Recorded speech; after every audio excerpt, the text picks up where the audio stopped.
ಆತ್ಮೀಯ ವಿದ್ಯಾರ್ಥಿಗಳೇ, ಇಂದಿನ ತರಗತಿಯಲ್ಲಿ ನಾವು RBI reserve bank of India ಮತ್ತು ಕೃಷಿ ಹಣಕಾಸು ಇದರ ಬಗ್ಗೆ ಅರ್ಥ ಮಾಡಿಕೊಳ್ಳೋಣ. ನನ್ನ ಹೆಸರು ಡಾಕ್ಟರ್ ಶ್ರೀನಿವಾಸಯ್ಯ, ಕಾಲೇಜು ಶಿಕ್ಷಣ ಇಲಾಖೆ, ಕರ್ನಾಟಕ ಸರ್ಕಾರ. ಈ RBI ಮತ್ತು ಕೃಷಿ ಹಣಕಾಸು ವಿಷಯ BCom ಹಾಗೂ BA ವಿದ್ಯಾರ್ಥಿಗಳಿಗೆ, ಎರಡು ಕೋರ್ಸಿನ ವಿದ್ಯಾರ್ಥಿಗಳಿಗೆ ಈ ಒಂದು ಶೀರ್ಷಿಕೆ ಅನ್ವಯವಾಗುತ್ತದೆ.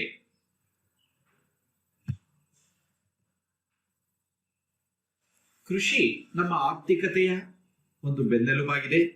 ಅದರ ಸಮೃದ್ಧಿ ಇಡೀ ಆರ್ಥಿಕತೆಯ ಯೋಗಕ್ಷೇಮವನ್ನ ಬಹುಮಟ್ಟಿಗೆ ಇದು ಕಾರಣ ಆಗ್ತದೆ. ಕೃಷಿಗೆ ಸಾಂಸ್ಥಿಕ ಸಾಲ ಅರಿವಿನಲ್ಲಿ RBIನ ಮಹತ್ವವಾದ ಪಾತ್ರವನ್ನು ಹೊಂದಿದೆ. ಸಾಂಸ್ಥಿಕ ಸಾಲವು ಆಧುನಿಕ ಆರ್ಥಿಕ ವ್ಯವಸ್ಥೆಯ ಜೀವನಾಡಿಯಾಗಿದ್ದು, ಇದಿಲ್ಲದೆ ಯಾವುದೇ ವ್ಯವಸ್ಥೆಯು ಬದುಕಲು ಸಾಧ್ಯವಿಲ್ಲವಾಗಿದೆ. ಆದುದರಿಂದ ಕೃಷಿ ಅಭಿವೃದ್ಧಿಯಲ್ಲಿ ಅದರ ಪಾತ್ರ ಮಹತ್ವದ್ದಾಗಿದ್ದು, ಸಾಂಸ್ಥಿಕ ಸಾಲವನ್ನು ಅತ್ಯಂತ ಪ್ರಮುಖ ಅಂಶವೆಂದು ಪರಿಗಣಿಸಲಾಗಿದೆ. ಇದು ಸೂಕ್ತವಾಗಿ ಒದಗಿಸಿದರೆ ರೈತರ ಆರ್ಥಿಕತೆಯನ್ನು, ವಿಶೇಷವಾಗಿ ಸಣ್ಣ ಮತ್ತು ಮಧ್ಯಮ ರೈತರ ಆರ್ಥಿಕತೆಯನ್ನು ಉತ್ತಮವಾಗಿರಿಸಲು ಸಾಧ್ಯವಾಗುತ್ತದೆ. ಆದ್ದರಿಂದ ಕೃಷಿ ಮತ್ತು ಗ್ರಾಮೀಣಾಭಿವೃದ್ಧಿ ಸ್ವಾತಂತ್ರ್ಯದ ನಂತರ ನಮ್ಮ ನೀತಿ ನಿರೂಪಕರ ಆದ್ಯತೆಯ ಕಾರ್ಯಸೂಚಿಯಲ್ಲಿದೆ ಮತ್ತು ಗ್ರಾಮೀಣ ಅಭಿವೃದ್ಧಿಯ ಸಾಧನವಾಗಿ ಗ್ರಾಮೀಣ ಸಾಲ ವ್ಯವಸ್ಥೆಯನ್ನು ಅಭಿವೃದ್ಧಿಪಡಿಸಲು ಸಾಕಷ್ಟು ಪ್ರಯತ್ನಗಳನ್ನು ಮಾಡಲಾಗಿದೆ. ಈ ವರ್ಗದ ಅಧ್ಯಯನ ಕೃಷಿ ಸಾಲದಲ್ಲಿ RBIನ ಕಾರ್ಯಕ್ಷಮತೆಯನ್ನು ಅರ್ಥ ಮಾಡಿಕೊಳ್ಳಲು ಸಹಕಾರಿಯಾಗುತ್ತದೆ. ಕೃಷಿ ನಮ್ಮ ದೇಶದ ಆರ್ಥಿಕತೆಯಲ್ಲಿ 13.9 that is 13.9 2013-14ರಲ್ಲಿ, ಪ್ರಸ್ತುತ ಇವಾಗ ಸಾಧಾರಣ 17% GDPಯ ಪಾಲನ್ನು ಹೊಂದಿದೆ. ಇಲ್ಲಿ ಇಂಥ ಒಂದು ಪ್ರಮುಖವಾದಂತಹ ವಲಯಕ್ಕೆ RBI ತನ್ನದೇ ಆದಂತಹ ಒಂದು ಚೌಕಟ್ಟನ್ನು ಇಟ್ಟುಕೊಂಡು ಆ ಪ್ರಕಾರವಾಗಿ ಸಾಲವನ್ನ ನೀಡಲು ಪ್ರಯತ್ನಿಸುತ್ತದೆ. ಅಂದರೆ RBI ಯಾವುದೇ ಕಾರಣಕ್ಕೂ ಕೃಷಿಕರಿಗೆ ನೇರವಾಗಿ ಸಾಲ ನೀಡುವುದಿಲ್ಲ. RBI ಕೃಷಿಕರಿಗೆ ಸಾಲವನ್ನು ನೀಡುತ್ತದೆ, ಅದು ಪರೋಕ್ಷವಾಗಿ. ಅಂದರೆ ಕೃಷಿ ಹಣಕಾಸು ನೀಡಿಕೆಯಲ್ಲಿ ನಿರತರಾಗಿರುವ ಸಂಸ್ಥೆಗಳ ಮೂಲಕ RBI ಕೃಷಿಕರಿಗೆ ಸಾಲ ತಲುಪಿಸುವ ವ್ಯವಸ್ಥೆಯನ್ನು ಮಾಡುತ್ತದೆ. ಅದೇ ರೀತಿಯಾಗಿ ಎಲ್ಲ ಬ್ಯಾಂಕಿಂಗ್ ವ್ಯವಸ್ಥೆಯ ಮೇಲೆ ಉತ್ತಮವಾದಂತಹ ಹಿಡಿತವನ್ನು ಹೊಂದಿದ್ದು, ಅದನ್ನ ಕೃಷಿ ಹಣಕಾಸನ್ನ ಒಂದು ಆದ್ಯತಾ ವಲಯದ ಸಾಲವೆಂಬುದಾಗಿ ಪರಿಗಣಿಸಿ ಆದ್ಯತಾ ವಲಯಕ್ಕೆ ಮೊದಲ ಹೆಚ್ಚಿನ ಪ್ರಾಮುಖ್ಯತೆ ನೀಡುವಂತೆ ಆದ್ಯತೆಯ ವಲಯ ಸಾಲವನ್ನ ಇಷ್ಟು ಪ್ರಮಾಣದಲ್ಲಿ ನೀಡಲೇಬೇಕೆಂಬ ಒಂದು ಮೀಸಲಿರಿಸಿ ಈ ಒಂದು ಕೃಷಿಗೆ ಪರೋಕ್ಷವಾಗಿ ಸಹಾಯ ಮಾಡುತ್ತದೆ RBI. ಈ ರೀತಿಯಾಗಿ ಯಾವುದೇ ರೀತಿಯ ಒಂದು ವ್ಯವಸ್ಥೆ ಒಂದು ಚೌಕಟ್ಟು ಇಲ್ಲದಿದ್ದರೆ ಕೃಷಿಗೆ ಸಾಲ ನೀಡುವಂತಹದ್ದು ಬಹಳ ಕಡಿಮೆ ಆಗ್ತಾ ಇತ್ತು. ಆದ ಕಾರಣ RBI ಇದನ್ನು ನೇರವಾಗಿ ಅಂದ್ರೆ ಸ್ಟ್ಯಾಚ್ಯೂಟ್ಗಳ ಮೂಲಕ ನೇರವಾಗಿ, ಅದೇ ರೀತಿಯಾಗಿ ಪರೋಕ್ಷವಾಗಿ ಅಂದ್ರೆ ಯಾವ ಏಜೆನ್ಸಿಗಳು ಕೃಷಿ ಹಣಕಾಸನ್ನು ಒದಗಿಸಲು ನಿರತವಾಗಿದ್ದಾವೆಯೋ ಆ ಏಜೆನ್ಸಿಗಳ ಮೂಲಕ ಈ ಕೃಷಿಗೆ RBI ಸಾಲವನ್ನ ಒದಗಿಸುವಂತಹ ಒಂದು ಪ್ರಮುಖವಾದ ಕೆಲಸವನ್ನ ಮಾಡುತ್ತದೆ. ಅಂದ್ರೆ ಸಾಂಸ್ಥಿಕ ಹಣಕಾಸಿನ ಮೂಲ ಈ ಬ್ಯಾಂಕಿಂಗ್ ವ್ಯವಸ್ಥೆ. ಈ ಬ್ಯಾಂಕಿಂಗ್ ವ್ಯವಸ್ಥೆಯ ಮೂಲಕ RBI ತನ್ನ ಹಿಡಿತದಲ್ಲಿ ಇತರ ಹಣಕಾಸು ಸಂಸ್ಥೆಗಳಿಗೆ ನಿರ್ದೇಶನವನ್ನು ನೀಡುವುದರ ಮೂಲಕ ಸರಿಯಾದ ಪ್ರಮಾಣದಲ್ಲಿ ಕೃಷಿಗೆ ಸಾಲ ಸೌಲಭ್ಯ ದೊರಕುವಂತೆ ಮಾಡುತ್ತದೆ. ಮುಂದುವರೆದು ಕೃಷಿ ಹಣಕಾಸು ಏಜೆನ್ಸಿಗಳು ಮತ್ತು RBI ಅಂದ್ರೆ RBI ಯಾರ ಮೂಲಕ ಕೃಷಿಗೆ ಸಾಲವನ್ನು ನೀಡುತ್ತದೆ ಅಂದರೆ ಪ್ರಾಥಮಿಕ ಸಹಕಾರಿ ಕೃಷಿ ಮತ್ತು ಗ್ರಾಮೀಣಾಭಿವೃದ್ಧಿ ಬ್ಯಾಂಕ್, NABARD, LIC, ಪ್ರಾದೇಶಿಕ ಗ್ರಾಮೀಣ ಬ್ಯಾಂಕುಗಳು ಮತ್ತು ವಾಣಿಜ್ಯ ಬ್ಯಾಂಕುಗಳು ಇವು RBI ನೀಡುವ ಸಾಲದ ಬ್ಯಾಂಕುಗಳು. ಈ ಬ್ಯಾಂಕುಗಳ ಮೂಲಕ ಕೃಷಿ ಹಣಕಾಸು ಕೃಷಿಕರಿಗೆ ತಲುಪುತ್ತದೆ. ಅಂದರೆ RBI ಕೃಷಿ ಹಣಕಾಸು, ಸಾಲ ಹಣಕಾಸು ನೀಡುವ ಏಜೆನ್ಸಿಗಳ ಮೂಲಕ ಕೃಷಿಕರಿಗೆ ಸಾಲವನ್ನು ತಲುಪಿಸುವ ಒಂದು ಪ್ರಮುಖವಾದ ಕಾರ್ಯವನ್ನ RBI ನಿರ್ವಹಿಸುತ್ತದೆ ಎಂಬುದಾಗಿ ನಾವು ಹೇಳಬಹುದು. ಮುಂದುವರೆದು, ನಮ್ಮ ದೇಶದ ಆರ್ಥಿಕತೆಯಲ್ಲಿ ಈ ಕೃಷಿಯ ಪಾತ್ರ ಅತ್ಯಂತ ಪ್ರಮುಖವಾದದ್ದು. ಕೈಗಾರಿಕಾ ವಲಯಕ್ಕೆ ಬೇಕಾದಂತಹ ಕಚ್ಚಾ ವಸ್ತುಗಳನ್ನು ಇದು ಒದಗಿಸುತ್ತದೆ. ಕೃಷಿಯೇತರ ವಲಯದಲ್ಲಿ ಉತ್ಪಾದಿಸತಕ್ಕಂತಹ ಉತ್ಪಾದಕ ಸರಕುಗಳಿಗೆ ಮತ್ತು ಗ್ರಾಹಕ ಸರಕುಗಳಿಗೆ ಮಾರುಕಟ್ಟೆಯನ್ನು ಒದಗಿಸುತ್ತದೆ. ಕಾರ್ಮಿಕ ಮತ್ತು ಕೃಷಿಯೇತರ ವಲಯಕ್ಕೆ ಬಂಡವಾಳವನ್ನು ಒದಗಿಸುತ್ತದೆ. ವಿದೇಶಿ ವಿನಿಮಯವನ್ನು ಒದಗಿಸುತ್ತದೆ. ರಾಷ್ಟ್ರೀಯ ಆದಾಯಕ್ಕೆ ಉತ್ತಮವಾದ ಪಾಲನ್ನು ನೀಡುತ್ತದೆ. ಇದು ಕೃಷಿಯ ಒಂದು ಮಹತ್ವ, ಕೃಷಿಯ ಒಂದು ಪ್ರಾಮುಖ್ಯತೆ. ಈ ರೀತಿಯಾಗಿ ಹೆಚ್ಚು ಪ್ರಾಮುಖ್ಯತೆಯುಳ್ಳ ಕೃಷಿಗೆ RBI ಈ ಅಂಶಗಳನ್ನು ಗಮನದಲ್ಲಿಟ್ಟುಕೊಂಡು ಸಾಲವನ್ನ ಒದಗಿಸುವ ಅಥವಾ ನೀಡಿದಂತಹ ಸಾಲವನ್ನ ಮಾನಿಟರ್ ಮಾಡುವ ಅಥವಾ ಈ ಒಂದು ವಲಯದ ಸಂಶೋಧನೆಯನ್ನು ನೀಡುವಂತಹ ಸಾಲದ ಯಾವ ರೀತಿಯಾಗಿ ತಲುಪಿದೆ, ಅದು ಉತ್ಪಾದಕವಾಗಿದೆಯಾ ಇಲ್ವಾ ಎಂಬತಕ್ಕಂತಹ ಒಂದು ಸಂಶೋಧನೆಗಳನ್ನ ನಿಗದಿತ ಏಜೆನ್ಸಿಗಳ ಮೂಲಕ ಕೈಗೊಂಡು ಅದು ಇಡೀ ಮಾನಿಟರಿ ವ್ಯವಸ್ಥೆಯಲ್ಲಿ ಕೃಷಿ ವಲಯಕ್ಕೆ ಒಂದಲ್ಲ ಒಂದು ರೀತಿಯಲ್ಲಿ ಸಾಲ ಸಿಗುವಂತಹ ಒಂದು ಆದ್ಯತಾ ವಲಯವಾಗಿ ಇದು ಪರಿಗಣಿಸುತ್ತದೆ. ಮುಂದುವರೆದು, ಕೃಷಿ ಸಾಲ ಮತ್ತು RBI ದೇಶದ ದೊಡ್ಡ ಬ್ಯಾಂಕ್ ಆಗಿರುವುದರಿಂದ ರೈತರಿಗೆ ಆಲ್ರೆಡಿ ಹೇಳಿದಂತೆ ನೇರವಾದ ಹಣಕಾಸನ್ನು ಒದಗಿಸುವುದಿಲ್ಲ. ಇದು ರಾಜ್ಯ ಸಹಕಾರಿ ಬ್ಯಾಂಕುಗಳ ಮೂಲಕ ಕೃಷಿಗೆ ನೇರ ಸಾಲವನ್ನು ಒದಗಿಸುತ್ತದೆ. ಅಂದರೆ ಕೃಷಿಗೆ ನೇರ ಸಾಲ ಸೌಲಭ್ಯಗಳನ್ನ ರಾಜ್ಯ ಸಹಕಾರಿ ಬ್ಯಾಂಕುಗಳ ಮೂಲಕ ಮತ್ತೆ ಸಹಕಾರಿ ಸಾಲ ವ್ಯವಸ್ಥೆ ಮಾಧ್ಯಮಗಳ ಮೂಲಕ, ಇದು ಅಂದ್ರೆ ಏಜೆನ್ಸಿಗಳ ಮೂಲಕ RBI ಕೃಷಿಕರಿಗೆ ಸಾಲವನ್ನು ಒದಗಿಸುತ್ತದೆ. ಅದಂದ್ರೆ ಅಲ್ಪಾವಧಿಯ ಸಾಲಗಳು, ಮಧ್ಯಮಾವಧಿಯ ಸಾಲಗಳು ಹಾಗೂ ದೀರ್ಘಾವಧಿಯ ಸಾಲಗಳು. ಈ ರೀತಿಯಾದ 3 ರೀತಿಯ ಸಾಲಗಳನ್ನು ಒದಗಿಸುತ್ತದೆ. ಇಲ್ಲಿ ಅಲ್ಪಾವಧಿಯ ಸಾಲಗಳು ಕೃಷಿಗೆ ಯಾವ ಕಾರಣಕ್ಕೋಸ್ಕರ ಬೇಕಾಗಿದೆ? ಈ ಅಲ್ಪಾವಧಿಯ ಸಾಲ ಕೃಷಿಗೆ ಬಹಳ ಮುಖ್ಯವಾಗಿ ಕೃಷಿಗೆ ಬೇಕಾದಂತಹ ಆಧಾರಗಳನ್ನ, ಇನ್ಪುಟ್ ಫ್ಯಾಕ್ಟರ್ಗಳನ್ನ ಕೊಂಡುಕೊಳ್ಳಲು ಬೇಕಾಗ್ತದೆ.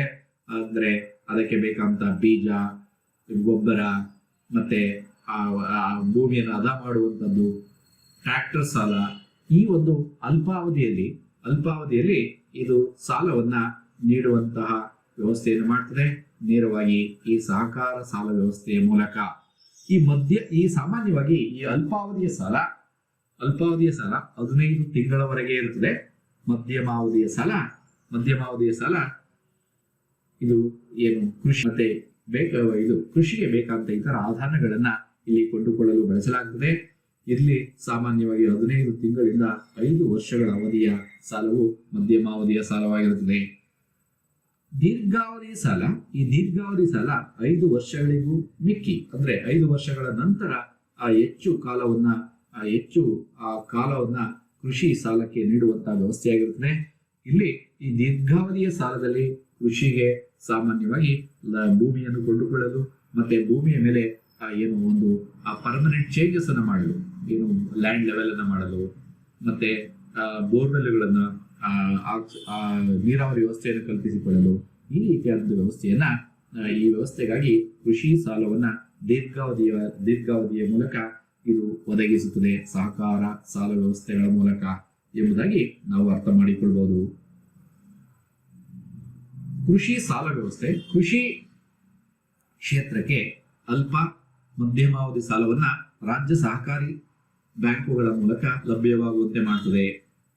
RBI ಕೃಷಿ ಕ್ಷೇತ್ರಕ್ಕೆ ಅಲ್ಪ ಮತ್ತು ಮಧ್ಯಮಾವಧಿಯ ಸಾಲವನ್ನ ಸಹಕಾರಿ ಬ್ಯಾಂಕುಗಳ ಮೂಲಕ ಮತ್ತೆ ತಮ್ಮ ಡಿಬೆಂಚರ್ಗಳನ್ನ ಖರೀದಿಸುವ ಮೂಲಕ ರಾಜ್ಯ ಭೂ ಅಭಿವೃದ್ಧಿ ಬ್ಯಾಂಕುಗಳ ಮೂಲಕ ದೀರ್ಘಾವಧಿಯ ಸಾಲವನ್ನು ನೀಡುತ್ತದೆ. ನಾನು ಈಗಾಗಲೇ ಹೇಳಿದೆ, ಅಲ್ಪಾವಧಿ ಭೂ ಅಭಿವೃದ್ಧಿ ಬ್ಯಾಂಕುಗಳ ಮೂಲಕ ಕೃಷಿಗೆ ನೀಡಲಾಗುತ್ತದೆ. NCBಯ ವಿನಿಮಯ ಡಿಬೆಂಚರ್ಗಳನ್ನ RBI ಖರೀದಿಸುತ್ತದೆ ಅಥವಾ ಮರುಹಂಚಿಕೆ ಮಾಡುತ್ತದೆ. ಈ ಮೂಲಕ ಮರು ಹಣಕಾಸು ಸೌಲಭ್ಯವನ್ನು ಸಹ ಒದಗಿಸುತ್ತದೆ. ರಾಷ್ಟ್ರೀಯ ಕೃಷಿ ಗ್ರಾಮೀಣ ನಿಧಿಯ ಮೂಲಕ ರಾಜ್ಯ ಸರ್ಕಾರಕ್ಕೆ ದೀರ್ಘಾವಧಿಯ ಸಾಲವನ್ನ ಬ್ಯಾಂಕ್ ಒದಗಿಸುತ್ತದೆ.